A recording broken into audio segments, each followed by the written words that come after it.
Almost every time that I've changed either properties or companies, it's always the same thing. The manager always wants me to train all the other maintenance guys on air conditioners, how to fix air conditioners, and help them get EPA certified and stuff like that. And there's a few factors involved with that. Number one is that not all maintenance guys are going to be good at air conditioning work. And there's many reasons for that. One of them is a lot of guys don't like being on ladders, being on roofs, or they have vertigo, or they may not be very confident around electricity. And that's understandable. You know, if somebody's not confident around electricity or roofs or ladders and stuff like that, then, you know, there's no reason to force them to learn that. But another factor is that the reason they want to do that is they have their $14, $15 an hour maintenance guys, and they want to train those guys to be good at air conditioners so that they can give them, you know, $15, $16, $17 an hour and have a good air conditioner guy that's not going to cost them, you know, 22, 23, 25. So they think they're going to save money like that. They think, you know, we don't want to have all our eggs in one basket. We don't want to just have one guy that's good at it and everybody else not. We want that guy to teach all the other guys. But I always tell managers there's a risk involved in that.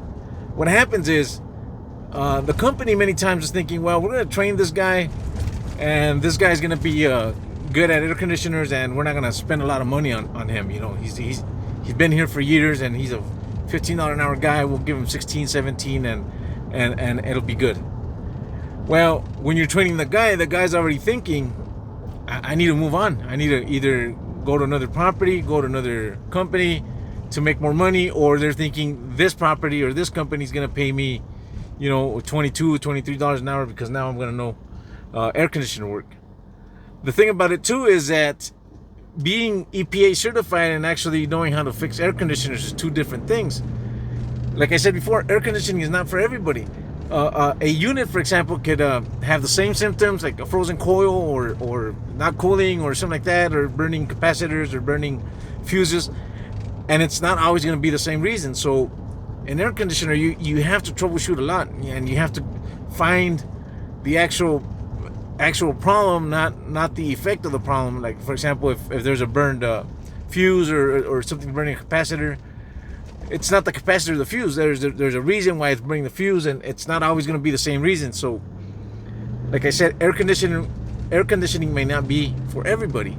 But then the guys that do learn it, that do want to learn it and do learn it, most of the time they're not going to stick around with a company that taught them if they're not going to pay them good. You know, they're gonna.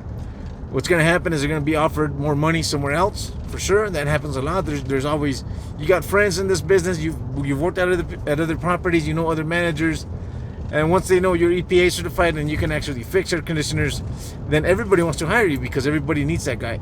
And the other problem is a lot of the guys, they'll just go do HVAC. They'll say, why am I unclogging toilets and picking up dog poops in the morning and picking up people's trash and you know, rolling under nasty sinks and bathrooms when I can just go do air conditioning work that's going to pay more, and that's what I want to do.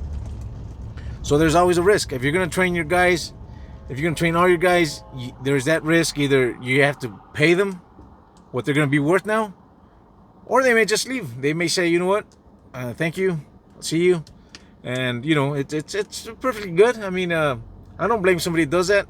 I stuck around. There's a few maintenance guys that still stick around doing maintenance, and we're decently good at air conditioning work. We could always move on.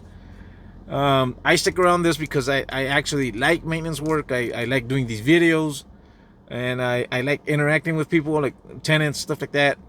Anyways, I hope this helps somebody. My point of this video was, be careful. If you want to train all your guys, it doesn't mean you're going to keep them. They may actually end up going somewhere else and making more money. They'll be grateful, for sure, but it doesn't mean they're going to stay. Well, everybody have a great day.